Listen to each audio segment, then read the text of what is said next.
Mindful Chatting, your go to space for insightful discussions on personal development and mental well being. I'm Kristen, and today we're diving into how to embrace our new beginnings with open arms and a ready heart. Whether you're facing a new job, a big move, or really any significant life transition, and that includes going into the new year, I've got you covered with some strategies backed by science and actual real life applications that will help you make a difference. All right, and let's get started. So, the first part of this is really understanding your emotions. And I think navigating through change can be emotionally turbulent, really for anyone, even if the change is like positive. And I really want to focus on James Gross's work, where we understand that proactively managing our emotional responses through like techniques like reappraisal can actually significantly ease those transitions for people. So, James Gross talked about anticipatory strategies that we can use that helps us prepare for emotional responses before they actually occur. And so, as a transition is coming up, like this new year, for example, an anticipatory strategy could be planning. So, before entering like a potentially stressful situation or a potentially new thing, we can actually plan our actions and our emotions. So, like for example, if we're going to attend a social event and we know that this social event may cause anxiety for us, we can plan to engage in a conversation about topics that I'm actually comfortable with. And we can also set time limits for our visit. And so, this is just a way of like thinking ahead. How can I help myself so that I'm not stuck in a situation that's actually going to make it worse? Another anticipatory strategy is like visualization. So we can use visualization to like mentally prepare for scenarios. And we can imagine like handling that challenging thing very successfully. And because we've done this before by imagining, we're kind of actually creating a mental memory or a muscle memory to something that technically we've experienced before. And so we'll naturally fall into what we visualized, and that can create some confidence and also reduce anxiety later.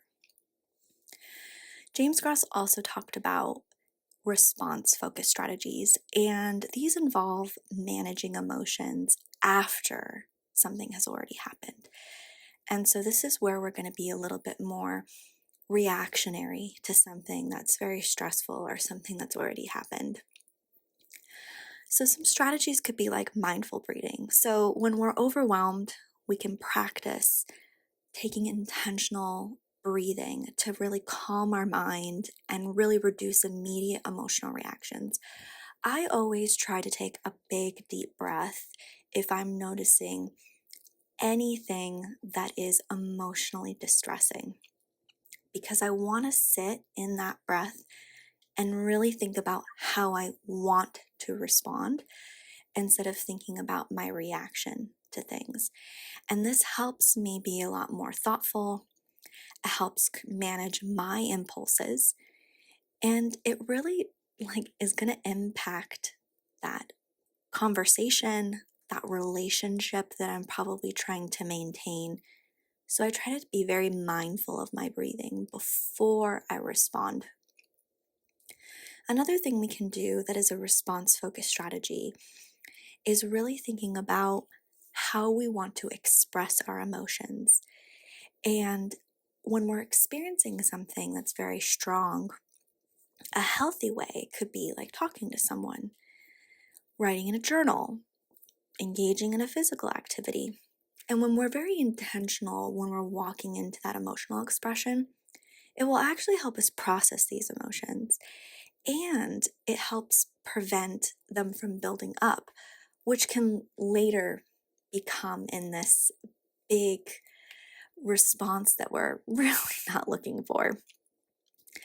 And there's some prompts that I always like to give people when we're thinking about journaling and understanding our emotions and to help us really like look at what this new transition is going to bring us. So a journal prompt could be, what new opportunity does this change bring for me?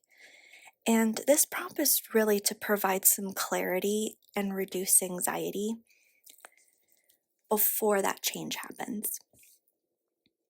Another thing that I always like to use in a tech savvy world instead of actually physically journaling is we can use apps that can kind of help us remind to journal. Dailyo is a really good one and it's free. I recommend this to my clients a lot because it checks in with you throughout the day to help you remind to journal, but it also tracks your mood and it gives you kind of a graph of how you've been. And sometimes we only really focus on the really highs and the really lows.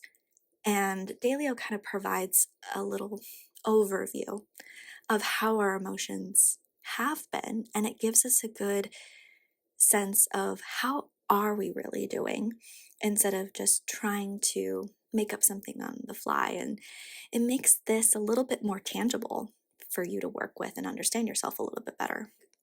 Maintaining our relationships is crucial for having a support system when we're about to go through something. And we need those personal relationships to help support us, but also challenge us in those transitions.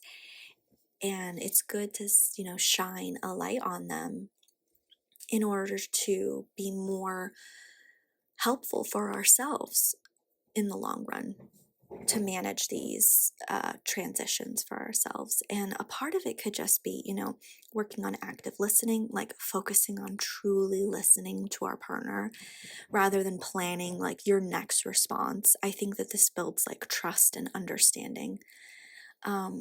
Helping us work on clear communication. So being able to like express your needs and your feelings very clearly and really working on that because I think, especially as relationships get longer in duration, we tend to fall short on communication. And I think, perfecting this and working on this with each other is like super important. And then also defining clear boundaries, especially when we're about to go into a transition. I think it's super important to communicate with your partner how we're going to need either more from them or we feel like we're going to have to set some boundaries in that I'm not always going to be present during this time while I work on this. And, I think this helps like prevent a lot of resentment that may come later on, but also some misunderstandings which could create arguments. I always love the principles from John Gottman. He talks about building like love maps and learning about, our dreams, our hopes, and our preferences of our partners and our friends, which really fortify our connections with them. And setting simple acts like setting weekly coffee dates or walking together can like really strengthen these bonds and provide that mutual support when we're navigating transitions or during times of really change.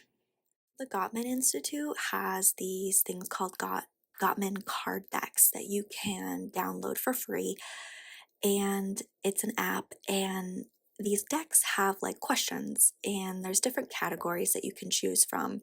I find this a really good starting point for people, even if you've been in a relationship a long time. It's good to go over these questions and see, did your partner change or did things and priorities change throughout your relationship? Especially if we're feeling really disconnected from our partner, it's good to have good question prompting to help you build up those connections. I love Brain FM. It is like this innovative tool, and it's helped to enhance focus and relaxation and sleep. And this music is engineered to align with your brainwave pattern. So if you're trying to induce an emotional state for you, Brain FM can do this. And I feel like Brain FM helps you achieve deeper concentration and a more relaxation a lot quicker than like the traditional music and the ambient sounds that are available to you. I love this app and it offers a variety of soundscapes and it's tailored to different needs. There's also an ADHD thing where if you're highly distractible, you can change the intensity of your music. It's really a versatile tool to help manage your daily emotions and enhance your overall mental health being. And I just feel like Brain FM has been a really big game changer. There's a link in the description if you're interested in trying Brain FM for yourself. I think setting goals is like the most crucial thing that you can do in times of change. And it's not just about like achieving a goal, but setting the right ones. And I love SMART goals. I think SMART goals help us pinpoint exactly what we need to accomplish and really outline clear steps to get there. If anyone who doesn't know what SMART goals are, SMART stands for specific, measurable, achievable, realistic, and time. And we use the SMART acronym to kind of help us gain a little bit more clarity about what we're actually wanting to do. And I think identifying, specific outcomes, like I want you to clearly define like what you want to achieve. So instead of saying, I'm going to run a 5K, well, that's great. But like, what are you going to do to actually get there? And what do you need to accomplish to get to 5K status? And then how are you going to measure it? A lot of people use calendars and, really tracking your progress, I think is super important because we forget about where we once were and we just think about where we need to go and we don't really measure like how far we've come. And I think having a visual way to measure your progress is super helpful to help you stay motivated and consistent with your goals. We want to make sure our goals are achievable. Like we want to set realistic goals that actually challenge us, but within our reach, and be able to adjust if we need to. Plus, we want this to be realistic and relevant. Like, we don't want to have a goal and then we're off trying to think that, like, doing something different will help us get to that goal. I think it loses sight. So, if we're thinking about doing a 5K and then we're on a different goal of, like,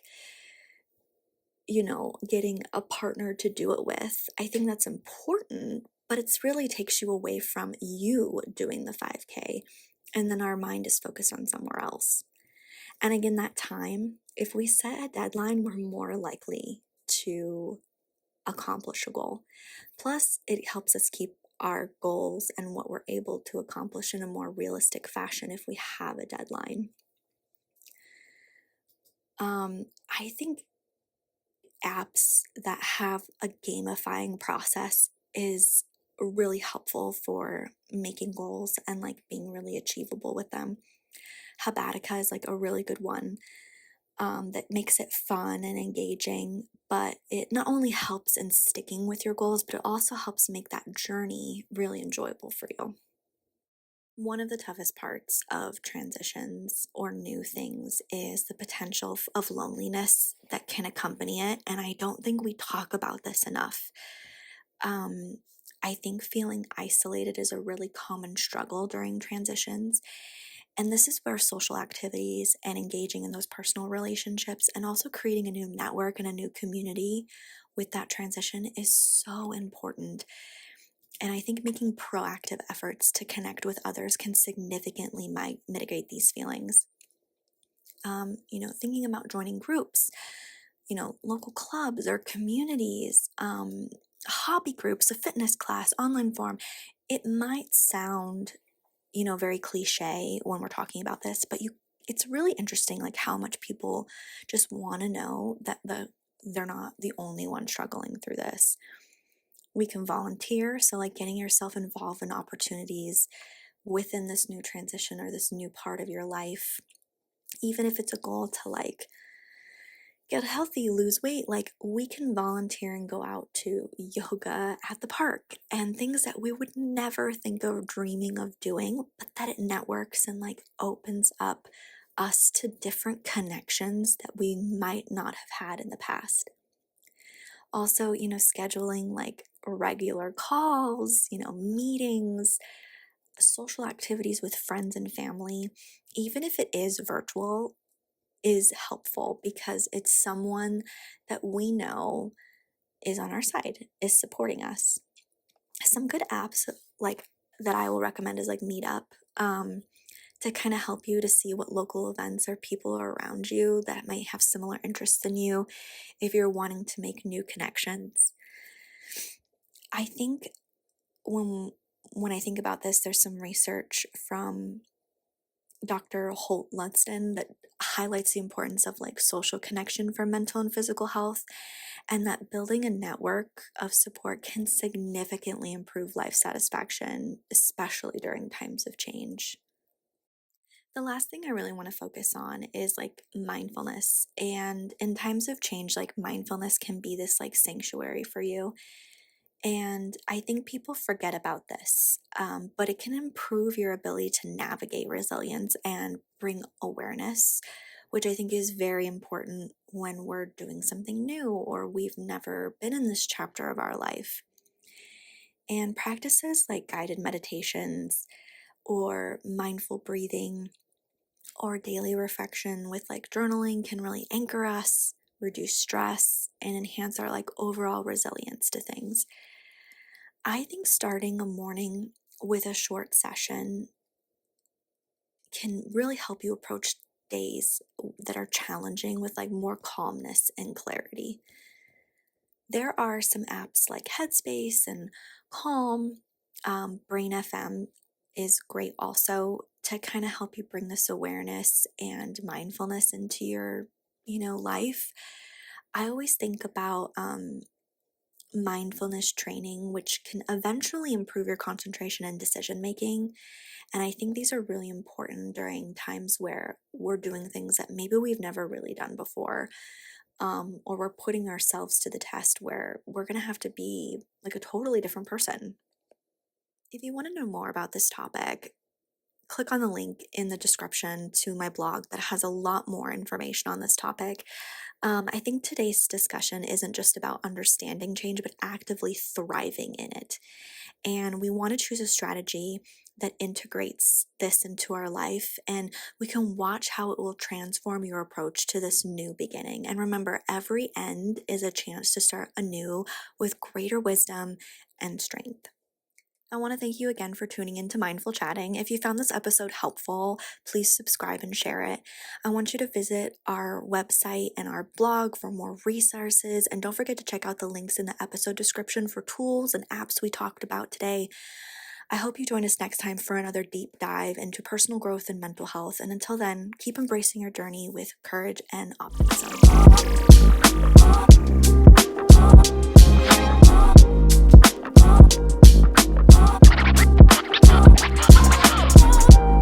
This podcast includes affiliate links, which means I may receive a commission if you make a purchase through these links at no extra cost to you. I only recommend products I truly believe in and use myself and will actually think benefit you. Your support helps keep this podcast running. Thanks.